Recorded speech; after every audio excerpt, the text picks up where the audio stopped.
firstly, it's first season, coming to the end of that. I just want to know what your main reflections are.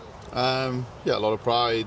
I think we've showed large parts of what we want to look like with the identity, and the foundations are definitely in place, which was the objective this year, was to make sure that we apply and implement the things we want moving forward, and we give ourselves a platform to do that now. So yeah, we look back with a lot of pride. There's a lot of good moments for us, there's lots we can build on, there's a lot of learnings from the season too, but we still have 3 games to go, so there's still a lot to play for. Well, tell me a little bit about those learnings. Yeah, I think in games maybe where we've actually won games, I think we've learnt a lot about maybe our game management and how we control games, and moments where we've defended, knowing we can do that work when we have to do it. And then when you're on the back of some of the defeats that we've had, seeing the character and personality of the group, their mental strength and resilience to overcome those hurdles and bounce back each game. So yeah, there's lots of parts to take from it, but I think when we reflect and we overview it as staff and players at the end of the season, I think we'll look at it with a lot of pride.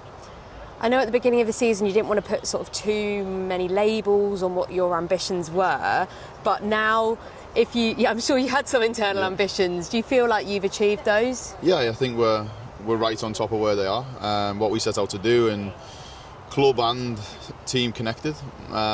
Objectively, we set out some things really close internally in terms of statistically and data-wise, and we're right on top of that.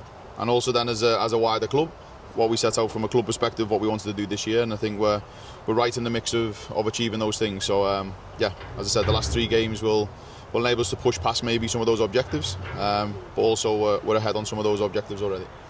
And is there a standout moment? I know the season's not over yet, but from what we've had so far, is there a moment that really stands out as a positive? Yeah, just seeing so many players perform at this level, and seeing the players respond from maybe how people would have seen them in the previous season, showing the character within the group and the mentality within the group, and then show the real kind of successful way of playing and an identity that we want to have, and being brave and strong and decisive with how we look off the ball, stepping up and pressing teams 1v1, being aggressive and on the front foot, but then we have to defend the box doing that. So there's lots of small moments, but I'd say more for the players, their character and mentality throughout this season is a big one for me, and a standout moment, because when you've been where they was to where they are now, I think that takes a lot, and yeah, they deserve a lot of credit. And you personally, first season as a head coach of a WSL side, how have you found those differences moving over from a different league? Of course, you had time in this league before, but in that head coach role here, it's such a pivotal moment in this league. Yeah, and I've enjoyed it. I think it's totally different from the previous head coach role I was in. The kind of magnitude of the club and women's football in England now is on a whole nother level. There's more opportunity to liaise with media, to speak to media, to work with the players. The wider club and infrastructure is a lot bigger. But I've really enjoyed it. I think I've learnt a lot about myself and a lot about the club, the team, and the direction we want to go in. But for me personally, as a coach, I want to always evolve and be better, and I know there's a lot of areas I can be. And the WSL growing next year, are you excited about what's to come and where the league's headed?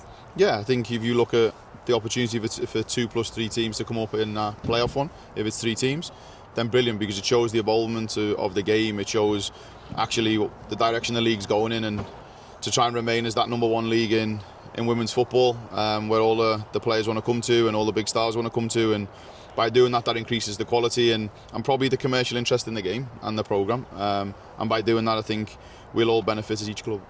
There's been real improvement, penultimate finish last year to where you guys are this year. You've been pushing the top 4 at times, and how do you balance kind of those expectations that are growing with also not putting too much pressure on the squad? Yeah, you have to, when you're in those positions, there's going to be noise and people are going to talk and people are going to bring you into those conversations, and I think it's credit to the players for putting themselves in that position to be spoken about in those conversations, which you do, and we all have ambitions of wanting to be there. We also have to be understanding and realistic of where we're at as a group and what we're trying to do, and that's not a takeaway that we don't want to get there, because we do.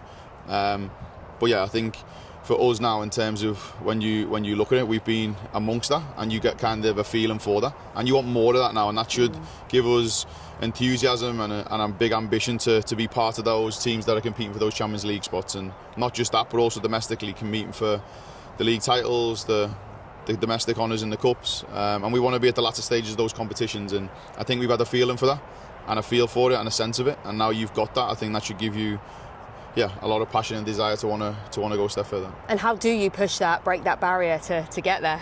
Yeah, with quality, and we have to find ways that we can get the best out of these players and developing them individually, and then the squad collectively benefiting, and trying to find the small margins as a collective group, not just around the quality of the player, the quality of them physically, technically, tactically and so on.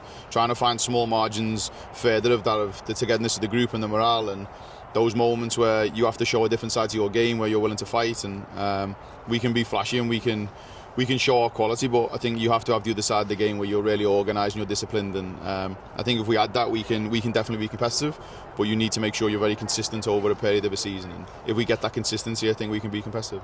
And how have you found your interactions with the kind of wider Tottenham Hotspur family? Yeah, good, really good. I think if you look at the fan base from the start of the season to now, and I'm sure it'll happen in the next 3 games too, it's continued to grow, and especially at the home games, Brisbane Road, and also at the stadium, it's been outstanding in terms of the numbers have grown, the supporters coming out and cheering the players through the good and the bad moments, and then on the away support when they travel away has been outstanding. I think if you look at some of the stands that we get given at some of the grounds, we've filled them all, and I think now especially the one at London City was a really big one for us, and then we went Chelsea and it was the same. And I think when you get that support, you want to keep enabling yourselves to bring those people back.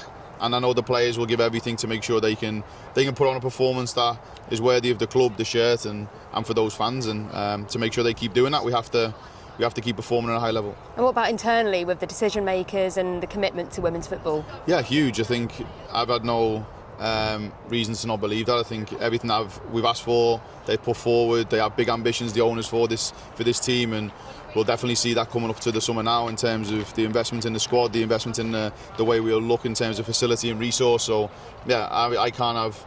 All I've got for the owners and the leadership above me is a lot of praise and thanks, because everything we're doing, they're believing in and backing, and you can't ask any more than that as a head coach. High hopes for next season? Yeah, of course. And I don't go into any season wanting to finish any higher than first, and that might sound unrealistic to some people, but you want to win, and everyone's here to win. As long as we're developing and growing as a team and we're hitting the objectives we want to hit, if we can win along the way by doing that and win some trophies and honours for the fans and the club, then that's the idea. That's what we want to do. Thank you very much, Martin. Thank you. Cheers.